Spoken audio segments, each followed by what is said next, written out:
In this video, we're going to cover the two questions we posed at the end of the last video on what is an asthma attack, where we covered some of the pathophysiology of asthma and why patients get asthma attacks. Just to remind you, the two questions were, what treatment targets could we use for different drugs to treat asthma, thinking about the underlying pathophysiology of asthma, and also why is it that children tend to have far more asthma than adults. So the first thing to think about is the different reasons why you get an asthma attack. Why is it that the airways narrow up in asthma? We mentioned that part of it is related to the smooth muscle, which tightens or constricts, and you can see that here.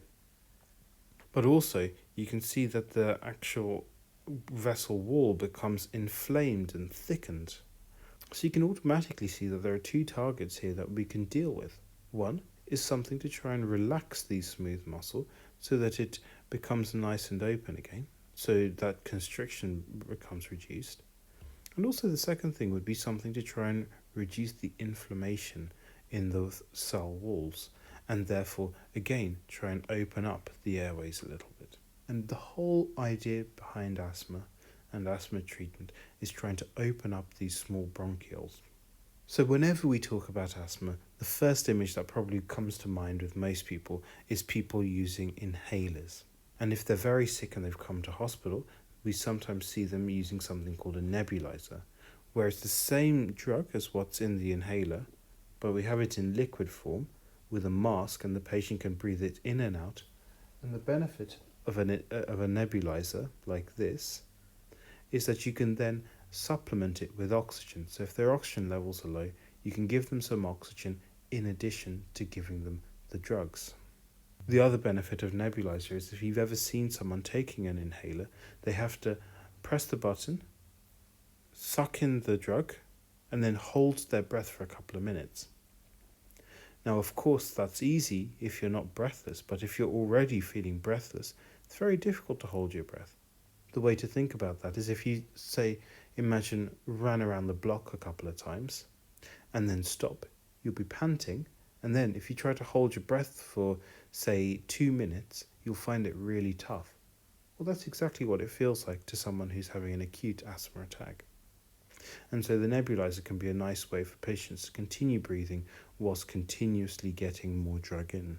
So what exactly is this drug that they're inhaling in?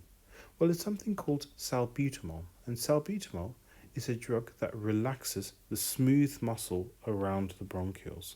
So what it does is it reduces the constriction here, and so allows more air to go through the airway. The other problem with asthma is that you get inflammation of the vessel wall. And the problem with inflammation in the bronchial wall is that it can narrow the bronchus down. So the other drug that we use really commonly in asthma is steroids, and steroids work by reducing inflammation. Now, as mentioned in the last video, when you have lots of inflammation, you get lots of fluid leaking out in the form of mucus in the lungs. And so this mucus can become very thick and block up the bronchioles.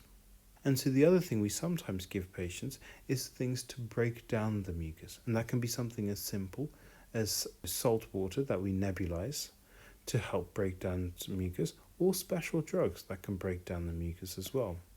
But all the while we're trying to reduce the amount of things that's narrowing the caliber of the bronchus. Obviously, in addition to all of this, we also need to treat the underlying cause. So if the patients have a bacterial pneumonia, we give them antibiotics for that. Obviously, for viruses, there's no treatment, so it's just giving them things to open up the airways through the bronchodilators like salbutamol and things like steroids to reduce inflammation. Now, the last question was, why is it that children are affected more by asthma than adults? Well, there's a lot of complex reasons for this.